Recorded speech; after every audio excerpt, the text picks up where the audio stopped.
The 47th floor of the Meridian Tower pierced the Seattle skyline like a glass dagger, its windows reflecting nothing but clouds and the distant Olympic mountains.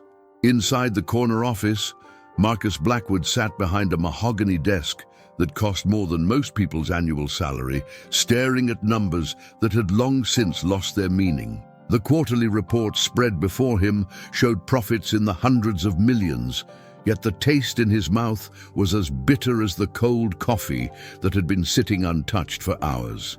At 52, Marcus had everything the world told him he should want. The penthouse apartment overlooking Elliott Bay, the fleet of luxury cars, the private jet that could take him anywhere in the world within hours. Yet as he gazed out at the city below, watching tiny figures scurry along sidewalks like ants in a colony, he felt more isolated than a castaway on a deserted island. The intercom buzzed, breaking the oppressive silence. "Mr. Blackwood, your 3 o'clock is here," came the crisp voice of his assistant Patricia. Even she, who had worked for him for 8 years, maintained the same professional distance as everyone else in his orbit. "Send them in," Marcus replied, his voice carrying the weight of a man who had spoken those same words thousands of times before. The meeting that followed was like every other, a carefully choreographed dance of deference and greed. 3 executives from a tech startup sat across from him, their eyes gleaming with the hunger he recognized all too well. They spoke of disruption and innovation, of market penetration and scalability, but all Marcus heard was the same song he'd been listening to for decades. They wanted his money, his connections, his blessing to transform their dreams into reality. "The projected ROI is exceptional," the lead presenter was saying, clicking through slides on his tablet. "With your backing, we could capture 30% of the market within 18 months. Marcus nodded at appropriate intervals, asked the right questions, and made the expected sounds of interest. But inside, he felt nothing. The thrill of the deal, the excitement of building something from nothing. It had all evaporated years ago, leaving behind only the mechanical motions of a man going through the motions of living. When the meeting ended and the hopeful entrepreneurs filed out with promises of follow-up calls and detailed proposals, Marcus was alone again. The silence returned, heavier than before, pressing down on him like the weight of the ocean. He loosened his tie, Italian silk, hand-selected by a personal shopper he'd never met, and walked to the floor-to-ceiling windows. The city sprawled beneath him, millions of lives intersecting and diverging in patterns too complex to comprehend. Somewhere down there, people were falling in love, having children, celebrating birthdays, mourning losses.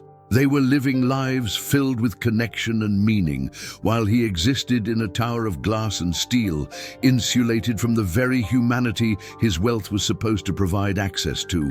His phone buzzed with a text from his ex-wife, Elena. "Marcus, I know today is difficult. Thinking of you. Today, of course. How could he have forgotten?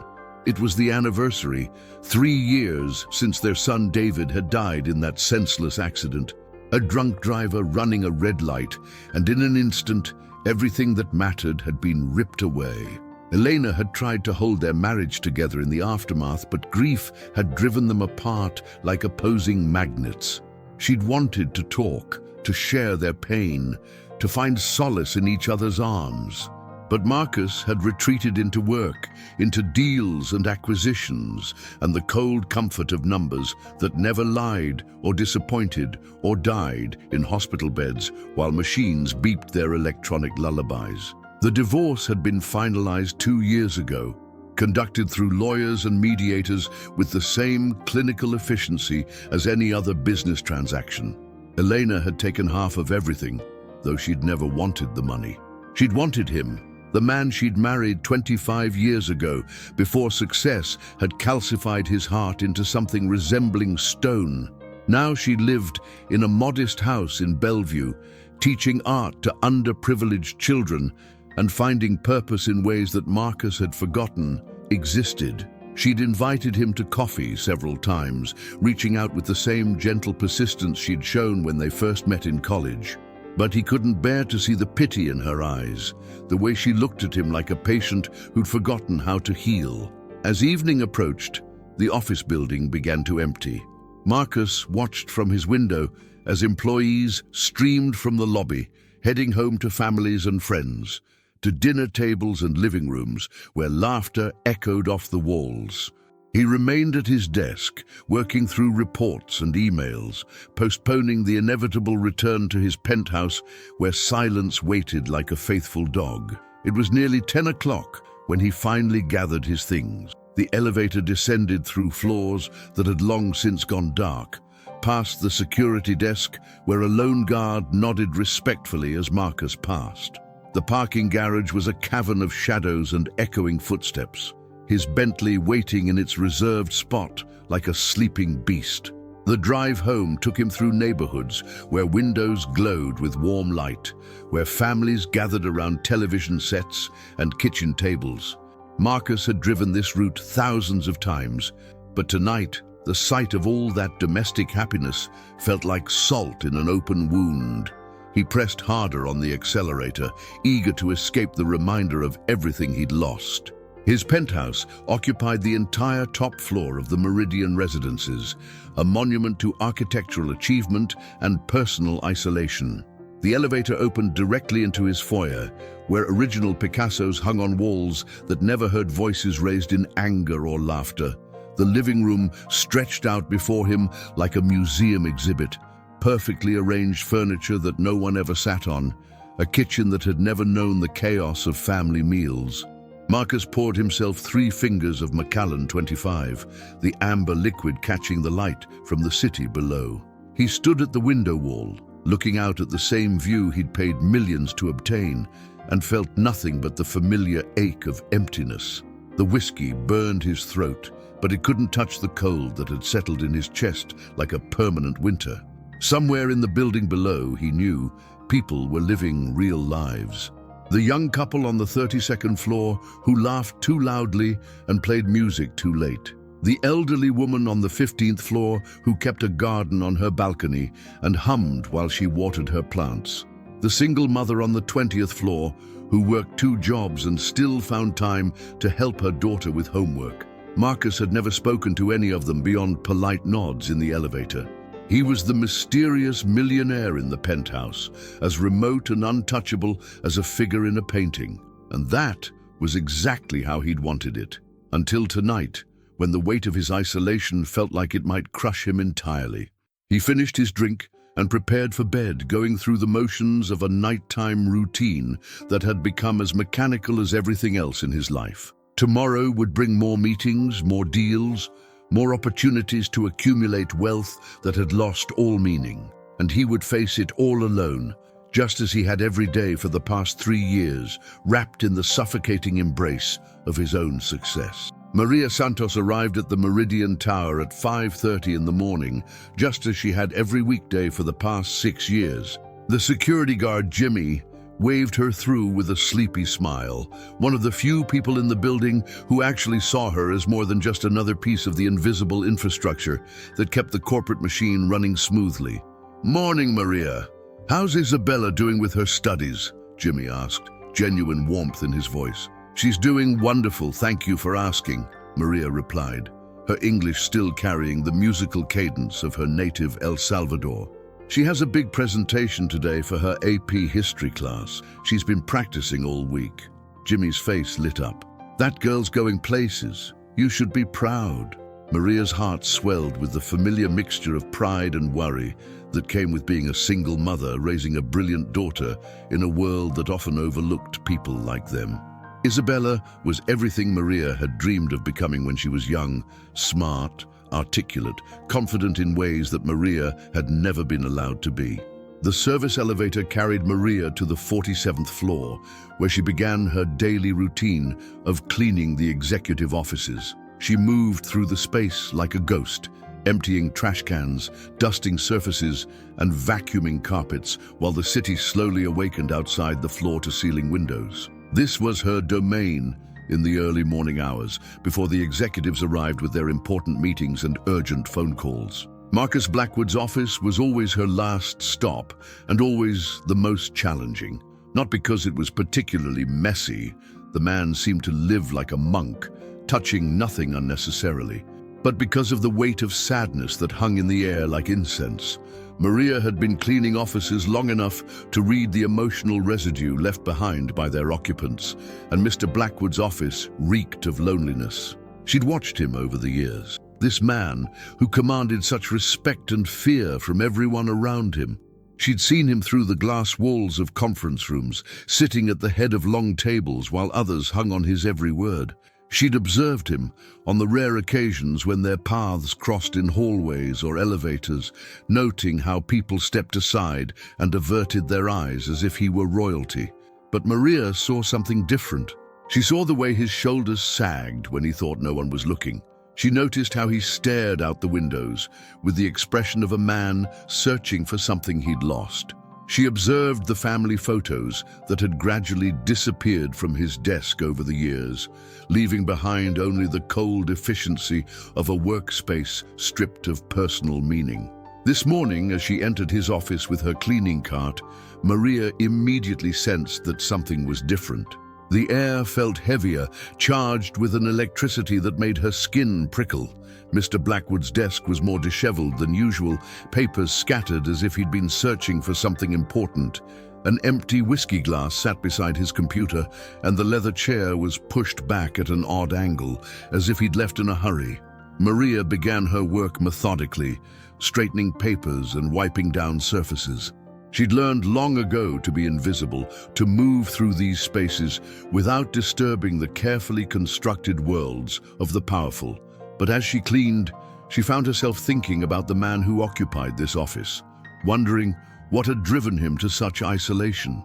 She'd heard the whispered conversations among the other cleaning staff, fragments of gossip about Mr. Blackwood's personal life, the divorce that had been handled through lawyers, the son who had died in an accident. The way he worked 18-hour days, as if he were running from something that could never be outpaced. Maria understood running from pain. She'd fled El Salvador 15 years ago with 3-year-old Isabella in her arms, escaping a husband whose love had curdled into violence and control. She'd arrived in Seattle with nothing but determination and a fierce desire to give her daughter the opportunities she'd never had. The early years had been brutal, working multiple jobs, living in a studio apartment where Isabella slept on a mattress on the floor while Maria took the couch. But they'd survived, and more than survived, they'd built a life. Isabella was now 18, a senior at Roosevelt High School with a full scholarship to the University of Washington waiting for her in the fall. She wanted to study international relations, to become a diplomat or work for the United Nations. Maria's heart nearly burst with pride every time she thought about it. As she dusted the bookshelf behind Mr. Blackwood's desk, Maria's eyes fell on a small framed photograph that had been turned face down. Without thinking, she reached out and turned it upright. The image showed a younger version of Mr. Blackwood, with his arm around a beautiful woman and a teenage boy who shared his father's dark eyes and serious expression. They were standing on what looked like a sailboat, all three of them laughing at something outside the frame. The happiness in their faces was so genuine, so complete, that it made Maria's chest ache. She stared at the photograph for a long moment, understanding flooding through her like a revelation. This was what Mr. Blackwood had lost. Not just his son and his wife, but the version of himself that had been capable of joy.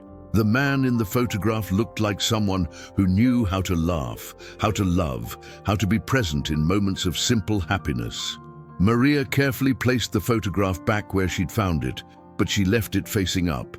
It was a small act of rebellion, a tiny gesture of compassion that she hoped might remind him that he had once been capable of more than the hollow existence he now inhabited. The rest of her shift passed in routine efficiency. She finished the executive floor and moved on to the lower levels, working her way through the building as the sun climbed higher and the offices began to fill with employees. By noon, she was done, ready to head home and prepare lunch for Isabella before her daughter's afternoon classes. But as she waited for the bus at the stop outside the Meridian Tower, Maria found herself looking up at the 47th floor, wondering if Mr. Blackwood had noticed the photograph. She imagined him sitting at his desk, perhaps pausing in his work to glance at the image of his former happiness. Maybe it would bring him pain, or maybe, just maybe, it would remind him that love, once experienced, never truly dies. The bus arrived, crowded with the lunch hour rush of office workers and shoppers. Maria found a seat near the back and watched the city roll past the windows. She thought about Isabella, who would be home soon, full of excitement about her presentation and plans for the weekend. She thought about the small apartment they shared, with its mismatched furniture and walls covered in Isabella's academic achievements, and Maria's collection of photographs documenting their journey together. It wasn't much by the standards of people like Mr. Blackwood, but it was theirs. It was filled with love and laughter and the comfortable chaos of a life being actively lived. Maria had learned that wealth wasn't measured in dollars or square footage, but in the connections that made existence meaningful. As the bus pulled up to her stop, Maria made a silent wish for the lonely man in the tower. She hoped that someday he would find his way back to the person he'd been in that photograph, the man who knew how to smile, who understood that the most valuable things in life couldn't be bought or sold, only shared. She had no way of knowing that her small act of kindness had already set something in motion, that the simple gesture of turning a photograph upright would be the first crack in the wall Marcus Blackwood had built around his heart. Sometimes the most profound changes begin with the smallest acts of compassion, performed by people who believe they are invisible but who see more clearly than anyone else. The photograph haunted Marcus for 3 days. He'd returned to his office that Tuesday morning to find it facing up on his desk, the image of his former life staring back at him like an accusation. His first instinct had been anger.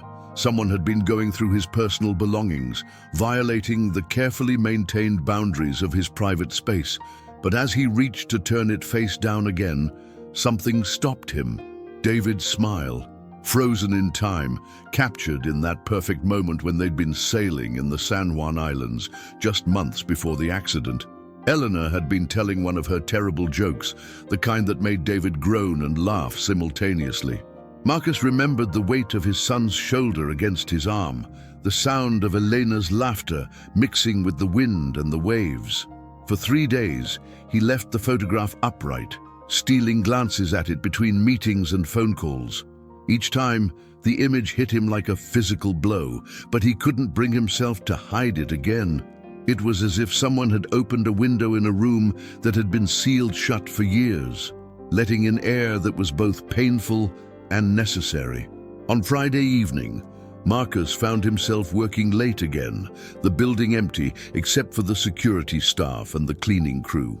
He'd been staring at quarterly projections for the better part of an hour, but the numbers kept blurring together, his mind wandering to memories he'd spent 3 years trying to suppress.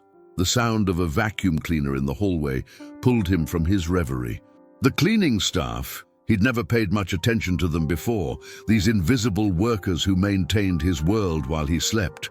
But now, he found himself wondering which one of them had touched his photograph, had seen fit to remind him of what he'd lost. Marcus stood and walked to his office door, peering through the glass at the hallway beyond. A small woman was methodically working her way down the corridor, her movements efficient and practiced. She was younger than he'd expected, perhaps in her early 40s, with dark hair pulled back in a practical ponytail and kind eyes that seemed to take in everything around her. As he watched, she paused outside his office, checking her watch. Their eyes met through the glass, and for a moment neither moved. Marcus saw something in her expression, not the usual deference or fear he was accustomed to, but a gentle understanding that made his chest tighten with unexpected emotion. The woman, Maria, he remembered from the building directory, gave him a small nod and continued with her work, but the brief connection lingered, leaving Marcus with the strange sensation that he'd been truly seen for the first time in years. He returned to his desk, but concentration was impossible. The photograph seemed to pulse with life. David's young face, animated by memories that Marcus had buried so deep he'd forgotten they existed. The sailing trip had been David's idea. He'd just gotten his driver's license and was drunk on the newfound freedom of adolescence. "Come on, Dad," he'd said. "When's the last time we just hung out? No phones, no meetings, just us and the water." Marcus had almost said no. There had been a merger to finalize, a board meeting to prepare for, a dozen urgent matters that seemed so important at the time. But something in David's voice, a note of pleading that his son rarely allowed himself to show, had changed his mind. It had been one of the best weekends of Marcus's life. 3 days of sailing, fishing, and talking about everything and nothing. David had opened up about his plans for college, his dreams of becoming a marine biologist, his first serious girlfriend. Elena had brought her sketchbook and spent hours drawing the changing light on the water, occasionally looking up to smile at the 2 men she loved most in the world. The memory was so vivid that Marcus could almost smell the salt air, could almost hear David's voice explaining the difference between orcas and dolphins, with the passionate intensity that characterized everything he cared about. His son had been brilliant, curious, endlessly optimistic about the future that stretched before him like an uncharted ocean. A soft knock on his office door interrupted the flood of memories. Marcus looked up to see Maria standing in the doorway, her cleaning cart beside her. She held a small piece of paper in her hand, and her expression was hesitant, as if she was second-guessing her decision to approach him. "I'm sorry to bother you, Mr. Blackwood," she said, her accented English careful and precise. "I know you're working late, but I found this in your trash can. I thought maybe you dropped it by mistake." She held out the paper, and Marcus recognized it immediately. The text message from Elena about the anniversary of David's death. He'd printed it out for some reason he couldn't explain, then crumpled it up and thrown it away in a moment of self-protective anger. "Thank you," he said, taking the paper from her hand. Their fingers brushed briefly, and he was surprised by the warmth of her skin, the calluses that spoke of a lifetime of hard work. Maria nodded and turned to go, but something made Marcus call out to her. "Wait," he said, his voice rougher than he'd intended. "The photograph on my desk, did you—" She paused, her back still turned to him. "I'm sorry if I overstepped. I just thought, sometimes we need to remember the good things, even when they hurt." The simple wisdom in her words hit Marcus like a physical blow. He stared at her slight figure in the doorway, this woman who cleaned his office and saw more clearly than all the executives and advisors who surrounded him during the day. "You have children?" he asked, though he wasn't sure why. Maria turned back to face him, and he saw a light kindle in her eyes. "A daughter, Isabella. She's 18, about to graduate high school. She's going to the University of Washington in the fall." The pride in her voice was unmistakable, and Marcus felt something shift inside his chest. "That's wonderful. You must be very proud." "I am," Maria said simply. "She's everything I ever dreamed of becoming. Smart, strong, kind. She's going to change the world, I think." Marcus found himself smiling, actually smiling for the first time in months. "I'm sure she will. She has a good mother." Maria's cheeks flushed slightly and she ducked her head. "Thank you, Mr. Blackwood. I should let you get back to your work." But Marcus didn't want her to go. For the first time in 3 years, he was having a real conversation with another human being, not the carefully scripted exchanges that filled his days. What does she want to study? International relations. She wants to work for the United Nations, help people who don't have voices in the world. Maria's smile was radiant. "She says she learned from watching me that even small actions can make a difference." Daji. The words hung in the air between them, heavy with meaning that neither of them fully understood yet. Marcus thought about the photograph, about the small act of kindness that had cracked open something inside him that he'd thought was permanently sealed. "I should go," Maria said again, but she made no move to leave. "My daughter will be wondering where I am. She likes to wait up for me. Make sure I got home safely." "Of course," Marcus said, but he felt a strange reluctance to end the conversation. "Maria, thank you. For the photograph, I mean. And for seeing." She nodded, understanding passing between them without need for further explanation. "Sometimes we all need someone to see us, Mr. Blackwood, even when we think we want to be invisible." After she left, Marcus sat alone in his office, staring at the photograph and the crumpled text message. For the first time since David's death, he felt something other than numbness, a tiny spark of connection, of possibility. It wasn't much, but it was enough to remind him that he was still alive, still capable of feeling something other than the endless ache of loss. He picked up his phone and, before he could second-guess himself, typed a response to Elena's message. "Thank you for remembering. Would you like to have coffee sometime? I think I'm ready to talk." The response came back almost immediately. "I would love that. How about tomorrow?" Marcus smiled again, the expression feeling strange and wonderful on his face. Outside his window, the city sparkled with the lights of millions of lives being lived. And for the first time in years, he felt like he might be ready to rejoin the world of the living. He didn't know it yet, but this was only the beginning. The small crack that Maria's kindness had opened in his heart would soon widen, leading to changes that would transform not just his life, but the lives of everyone around him. Sometimes the most profound revolutions begin with the simplest acts of human compassion, performed by people who believe they are powerless, but who possess the greatest power of all, the ability to see and be seen, to connect across the vast distances that separate one human heart from another. This story explores themes of isolation, grief, and the transformative power of human connection. Through the unlikely encounter between a wealthy but emotionally bankrupt businessman and a compassionate cleaning woman, it examines how small acts of kindness can crack open even the most hardened hearts and begin the process of healing.